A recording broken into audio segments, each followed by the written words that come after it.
பிரதமருக்கு அச்சுறுத்தல் விடுத்த ராகுல் காந்தி மன்னிப்பு கோர வேண்டும்.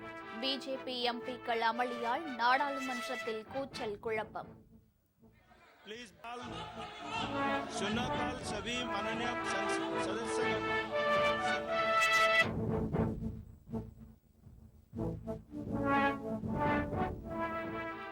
சட்டப்பேரவை தேர்தலுக்கான விருப்ப மனுக்கள் பெறும் பணியை தொடங்கியது அதிமுக தலைமை.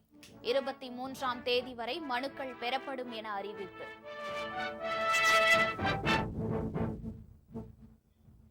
தமிழக பிஜேபி தேர்தல் பொறுப்பாளராக பியூஷ் கோயல் அறிவிப்பு. அர்ஜுன் ராம் மேக்வால், முரளிதர் ஆகியோர் இணை பொறுப்பாளர்களாக நியமனம்.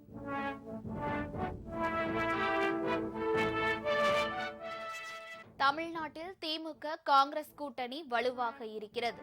இந்த கூட்டணி தொடரும் என காங்கிரஸ் கமிட்டி தலைவர் செல்வ பெருந்தகை உறுதி.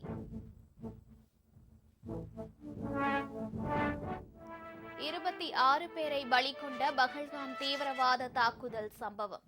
காஷ்மீர் நீதிமன்றத்தில் இன்று குற்றப்பத்திரிகை தாக்கல் செய்கிறது என்ஐஏ.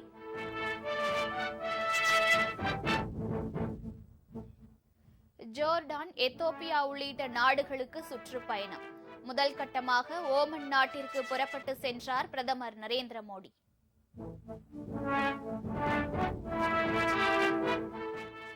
ஒரு சவரன் தங்கம் 1 லட்சம் ரூபாயை நெருங்கியதால் வாடிக்கையாளர்கள் அதிர்ச்சி.